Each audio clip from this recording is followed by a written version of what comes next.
تیرے غم کو جاں کی تلاش تھی، تیرے جاں نثار چلے گئے، تیری راہ میں کرتے تھے سر طلب، سرے رہ گزار چلے گئے۔ جاں نثار کا مطلب ہوتا ہے جان چھڑکنے والا، جان نچھاور کرنے والا۔ یہ عموماً ان لوگوں کے لیے بولا جاتا ہے جو انتہائی وفا اور انتہائی ایک ایسے سلوک کا اظہار کرتے ہیں اپنے جاننے والوں کے لیے یا اپنے چاہنے والوں کے لیے کہ جو بے مثال ہوتا ہے، تو اسے جاں نثار کہتے ہیں۔ یہ لفظ اردو میں انہی کے لیے استعمال ہوا ہے جو کہ انتہائی وفادار ہوتے ہیں۔ راہ گزار کہتے ہیں راستے کو، یا وہ جگہ جہاں پر لوگ چلتے ہیں، پگڈنڈی بھی کہہ سکتے ہیں، لیکن یہاں پر اس کے معنی تھوڑے وسیع ہوں گے۔ اب اس میں جو تیرے کا لفظ استعمال ہوا ہے، تو اس سے یہ سوال پیدا ہوتا ہے کہ فیض احمد فیض اپنی اس غزل میں تیرے کا جو لفظ استعمال کر رہے ہیں وہ کس کے لیے کر رہے ہیں؟ جیسا کہ ہم آپ کو ان غزلوں کی تشریح کے دوران بتلاتے بھی رہے ہیں کہ فیض احمد فیض کا مخاطب اکثر و بیشتر، آپ ان کی ساری شاعری پڑھ جائیے، اس میں مادر وطن ہی ہوتا ہے، زمین ہی ہوتی ہے۔ اور ایک دلچسپ بات یہ ہے کہ فیض احمد فیض کی شاعری صرف پاکستان یا ہندوستان کے لوگوں کے لیے نہیں،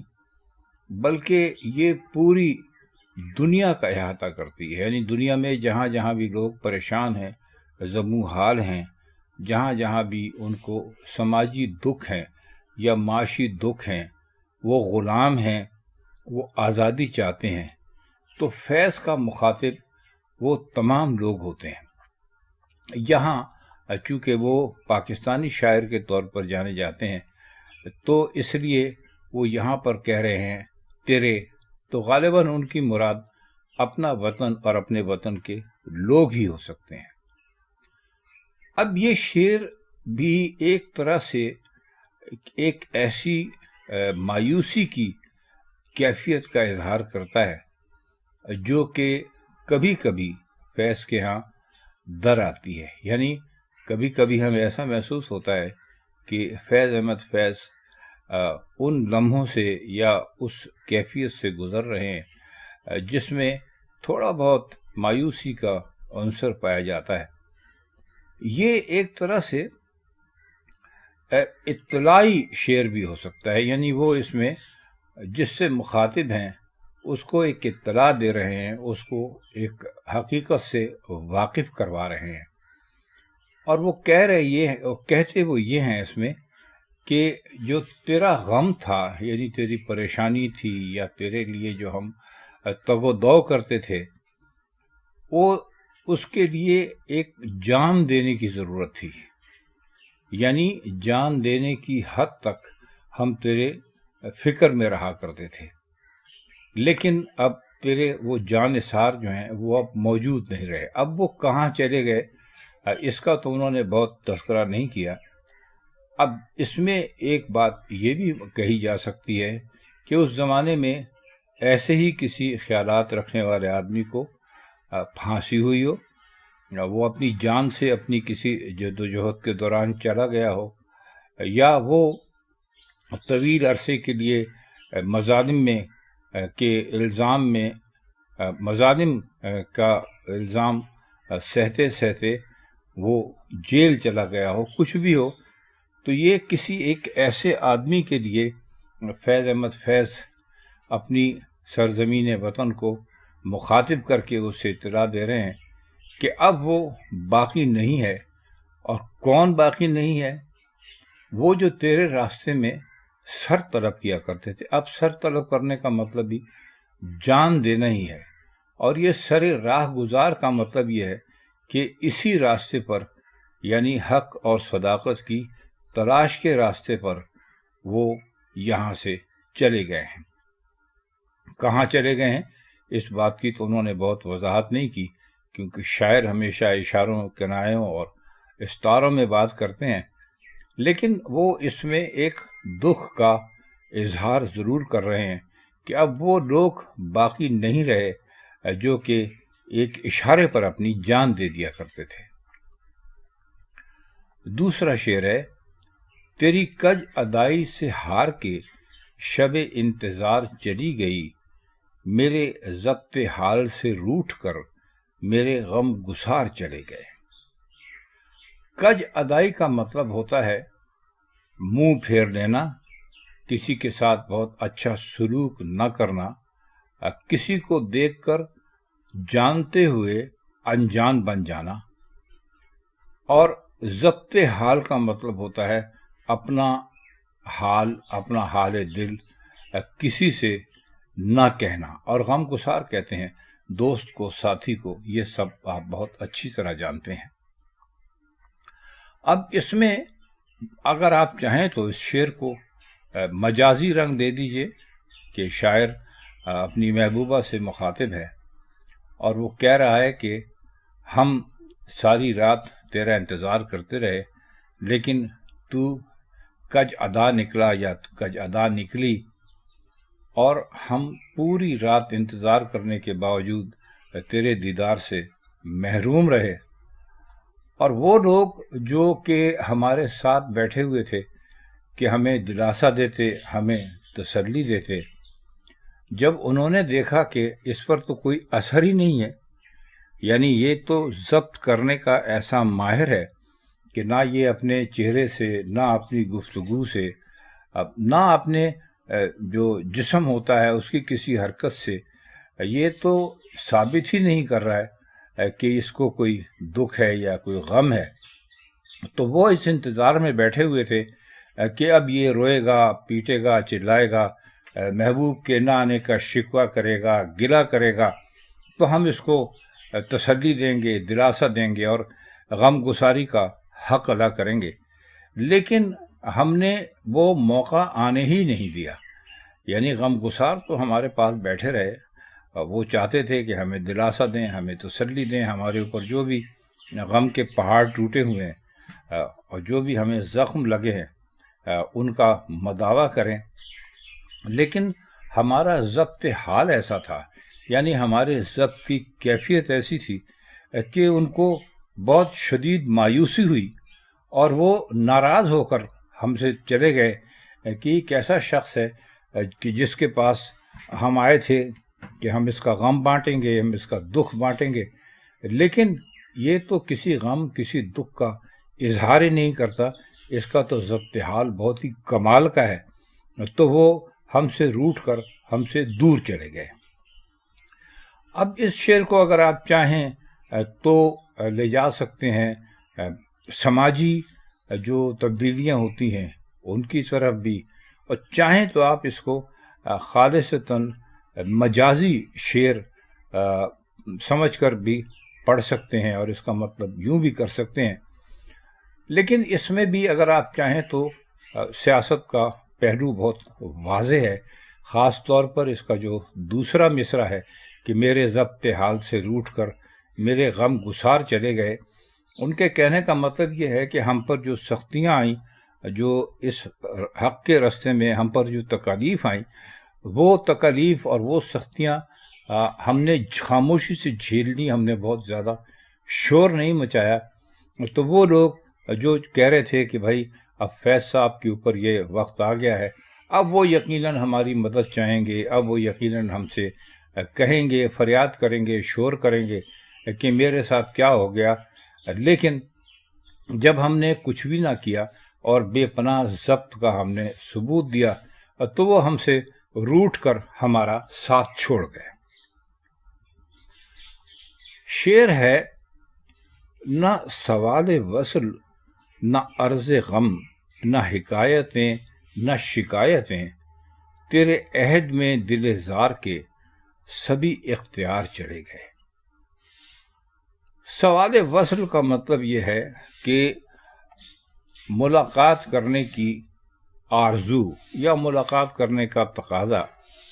اور عرض غم کا مطلب یہ ہے کہ جب ایک شاعر کو ایک عاشق کو بلکہ کہہ لیجیے تکالیف سے اپنے محبوب کی جو ادا ہے یا اپنے محبوب کا جو رویہ یا سلوک ہے اس سے شکایت پیدا ہوتی ہے تو ایک قسم کے غم میں ڈوب جاتا ہے، تو کہتا ہے اسے اس نے عرض غم کہا ہے۔ اور نہ حکایتیں نہ شکایتیں کا مطلب ہے، حکایت سے مراد یہ ہے گفتگو کرنا، بیٹھنا، بات چیت کرنا، محبوب کی محفل میں حاضر رہنا، کچھ سننا، کچھ سنانا۔ اور شکایتیں تقریباً عرض غم کے معنوں ہی میں لے لیجئے کہ جب آپ محبوب ہوتا ہے تو اس سے آپ کو دکھ بھی پہنچتے ہیں، غلط فہمیاں بھی ہوتی ہیں اور ان کے سلسلے میں شکایتیں بھی ہوتی ہیں۔ تو یہ کہتے ہیں کہ تیرے عہد میں، یعنی جب سے تیرا عہد شروع ہوا، دل زار کے سبھی اختیار چلے گئے، یعنی جو ہمارا دل ہے اس پر اب کوئی ہمارے پاس اختیار باقی نہیں ہے۔ نہ ہم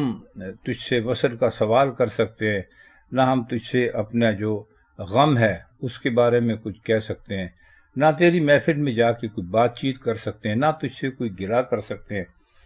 تو یہ جو تمام اختیار ہمارے پاس تھے، یعنی یہ عاشق کے سب اختیارات ہوتے ہیں کہ بھائی وہ سوال وصل بھی کر سکتا ہے، غم کے بارے میں بھی گفتگو کر سکتا ہے، اپنی من پسند باتیں کر سکتا ہے، اگر چاہے تو شکایت بھی کر سکتا ہے۔ تو تیرے عہد میں دل زار کے سبھی اختیار چلے گئے۔ یہ شعر خواتین و حضرات خالصتاً سیاسی ہے۔ اس کو اگر آپ گھسیٹ کر مجازی بنانے کی کوشش بھی کریں گے تو یہ مجازی کسی صورت نہیں بنتا۔ یہ گلہ ہے، اور یہ گلہ ہے ایک طرح کی جو آمریت ہوتی ہے یا ڈکٹیٹرشپ ہوتی ہے اس کے لیے۔ یہ جو اوپر انہوں نے 3-4 باتوں کا ذکر کیا ہے، یعنی وصل کا، عرض غم کا، حکایتوں کا، شکایتوں کا، اس سے مراد ان کی یہی ہے کہ جب سے اس ملک پر ایک ایسا آدمی، غالباً ایوب خان کے زمانے میں کہا ہوگا، ایسا آدمی آ کے بیٹھ گیا ہے کہ جس نے ہمارے بولنے پر، بات کرنے پر پابندی لگا دی ہے اور ہمارے تمام اختیارات ختم کر دیے ہیں۔ تو سیدھا سیدھا اس شعر کا مطلب یہی ہوتا ہے کہ جب کسی ڈکٹیٹر کی حکومت ہوتی ہے، کوئی آمر آ کر کسی ملک کے انتظام اور انصرام کو سنبھال لیتا ہے، تو وہ سب سے پہلی پابندی لگاتا ہے تحریر اور تقریر پر۔ تو فیض احمد فیض نے اس شعر میں اپنے محبوب کے اوپر رکھ کر یہی بات کسی ڈکٹیٹر کو سنانے کی کوشش کی ہے کہ بھائی جب سے تمہاری حکومت آئی ہے، تمہارا عہد شروع ہوا ہے، تم نے ہم سے سبھی اختیار لے لیے ہیں۔ نہ ہم کوئی فرمائش کر سکتے ہیں، نہ ہم اپنے غم پر چلا سکتے ہیں، احتجاج کر سکتے ہیں، نہ ہم کسی سے کوئی بات کر سکتے ہیں، نہ ہم تمہارے رویے کا کوئی گلہ کر سکتے ہیں۔ تو جو آپ کا عہد تھا اس میں ہمارے تقریباً سب کے سب جو اختیارات تھے وہ آپ نے سلب کر لیے۔ اگلا شعر ہے، یہ ہمیں تھے جن کے لباس پر سر راہ سیاہی لکھی گئی، یہی داغ تھے جو سجا کے ہم سر بزم یار چلے گئے۔ یہ پہلا جو اس کا مصرع ہے، اس میں کہ یہی ہم تھے جن کے لباس پر سر راہ سیاہی لکھی گئی، یہ شعر بھی ایک طرح سے احتجاج کا دائی ہے۔ اس میں بھی احتجاج کی بات کی گئی ہے کہ اپنے بارے میں بتایا گیا ہے کہ ہم کون لوگ تھے، ہم کیسے ہیں۔ کہتے ہیں ہمارا لباس جو ہے اس کو سر راہ داغ دار کر دیا گیا، اور یہی داغ تھے جو سجا کے ہم سر بزم یار چلے گئے۔ تو کہتے یہ ہیں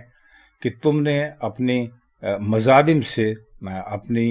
ایک طرح سے جو تم نے بربریت جاری کر رکھی ہے اس ملک کے سیاسی نظام پر، اس نے ہمارے اوپر سیاہی انڈیل دی۔ لیکن کس چیز کی سیاہی؟ اس چیز کی سیاہی نہیں کہ ہم نے کوئی غلط کام کیا تھا یا غلط کیا تھا، تم نے ہمیں مٹانے کی کوشش کی، اور پھر ہم ایسے مٹنے والے نہیں تھے۔ جب ہم اس کا گلہ اور اس کی شکایت کرنے کے لیے گئے تو ہم یہی داغ لے کر چلے گئے۔ اب کہنے کا ان کا مقصد یہ ہے کہ ہم نے گلہ کیا کسی سے، ابھی یہ کون کسی تھا یہ میں آپ کو آگے چل کر بتاتا ہوں. تو کہتے ہیں کہ تم نے ہمارے اوپر سر راہ سیاہی لکھی تم نے، یعنی فیض صاحب کو گرفتار بھی کیا گیا، ان کو راستے میں ہتھکڑیاں بھی لگائی گئیں، ہتھکڑیاں لگا کر ان کو عدالت میں پیش بھی کیا گیا، ان کے ساتھ ایسا سلوک کیا گیا جو کسی اخلاقی مجرم کے ساتھ کیا جاتا ہے، جبکہ فیض صاحب تو ایسا کسی قسم کا کوئی جرم کرنے کا سوچ ہی نہیں سکتے تھے. وہ تو ساری زندگی معاشرے کے ان پہلوؤں سے جنہیں تاریک پہلو کہا جاتا ہے لڑتے رہے. تو یہ سارا کچھ سیاست کا کیا دھرا تھا. تو کہتے ہیں کہ تم نے ہمیں راستے میں بدنام کرنے کی، یا تم نے ہمیں سر راہ ہمارے منہ پر سیاہی، بلکہ لباس پر سیاہی بکھیرنے کی کوئی کسر نہیں رکھی. تو ہم یہی داغ ہیں جو ہمارے اوپر ہے، اور ہم سر بزم یار چلے گئے. یعنی جب ہم اس کی شکایت کرنے کے لیے اللہ کے پاس پہنچے تو ہم نے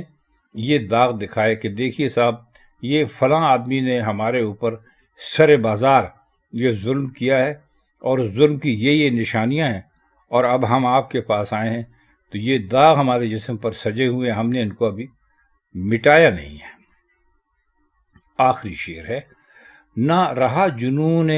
رخ وفا، یہ رسن یہ دار کرو گے کیا، جنہیں جرم عشق پہ ناز تھا وہ گناہ گار چلے گئے. اب اس شعر میں بھی تھوڑا سا آپ کو مایوسی کا عنصر دکھائی دیتا ہے. وہ شاید اس لیے کہ وہ کہتے ہیں کہ یہ اب جنون رخ وفا نہیں رہا. تھوڑا سا آپ اس کو، یہ جو تین الفاظ ہیں ان کو آپ ذرا سمجھ لیجئے. جنون کہتے ہیں پاگل پن کو، اور رخ کہتے ہیں چہرے کو، اور وفا کا مطلب آپ سب جانتے ہیں. تو کہتے ہیں کہ اب ہمارے پاس وہ جنون باقی نہیں ہے، وہ رخ وفا کا جنون باقی نہیں ہے. یعنی محبوب کو دیکھنے کے بعد عاشق کے اوپر جو ایک کیفیت طاری ہوتی ہے، اب وہ کیفیت ہمارے پاس نہیں ہے. تو اب جب ہمارے پاس وفا کی کیفیت ہی نہیں ہے، نہ ہم وفا کا اظہار کر رہے ہیں، نہ اس زمین سے ہم محبت کا اظہار کر رہے ہیں، ہم تو بالکل خاموش ہیں. تو آپ ہمیں یہ پھانسی دینے کی تیاری کیوں کر رہے ہیں؟ آپ ان کا کیا کریں گے؟ یہ جو رسن ہے آپ کے پاس، یا یہ دار ہے آپ کے پاس، یعنی جو آپ نے پھانسی کا انتظام کر رکھا ہے کہ بھئی اس کو اب پھانسی پہ لٹکا دو، تو یہ تو اب ہمارے پاس اس لیے بے جواز ہے آپ کا یہ کام کہ ہمارے پاس تو اب وہ جنون ہی نہیں رہی ہے، ہمیں کوئی دلچسپی ہی نہیں رہی ہے. تو آپ یہ ساری چیزیں ہم پر کیوں استعمال کرنا چاہتے ہیں؟ اور اب ہم ان لوگوں میں سے رہے ہی نہیں ہیں جنہیں عشق کرنے کا جرم تھا، اور اس کے اوپر وہ بہت ہی ناز کیا کرتے تھے، اور وہ آپ کی نظروں میں گناہ گار تھے. یعنی عشق کرنا گناہ ٹھہرا تھا آپ کی نظروں میں، اور ہم انہی لوگوں میں سے تھے کہ جنہیں جرم عشق پہ ناز تھا کہ بھائی ہم نے عشق کیا ہے، اگر یہ جرم ہے تو ہاں ہم نے کیا ہے، آپ ہمیں پھانسی بھی دے دیں، آپ ہمیں دار پہ بھی لٹکا دیں. لیکن وہ کہتے ہیں کہ جب ایسی کوئی کیفیت باقی ہی نہیں رہی تو آپ یہ ساری چیزیں اور یہ سارے انتظامات کس کے لیے کر رہے ہیں؟ کیونکہ ہمیں تو اب اپنے جرم عشق پہ کوئی ناز نہیں ہے. وہ کوئی اور ہوں گے جنہیں جرم عشق پہ ناز تھا، وہ عشق کرنے کا گناہ کرتے تھے، اور جنہیں آپ پھانسی پہ لٹکایا کرتے تھے. تو آپ یہ سارا سامان اب ہٹا دیجئے، اس لیے کہ ہم ان لوگوں میں سے اب ہیں نہیں. وہ کچھ اور لوگ تھے، ہم کچھ اور لوگ ہیں. تو خواتین و حضرات، یہ فیض احمد فیض کی اس غزل کے چند اشعار سے جو ہم نے آپ کی خدمت میں پیش کیے. اگر آپ کو یہ ویڈیوز اچھی لگتی ہوں گی اور فیض آپ کی سمجھ میں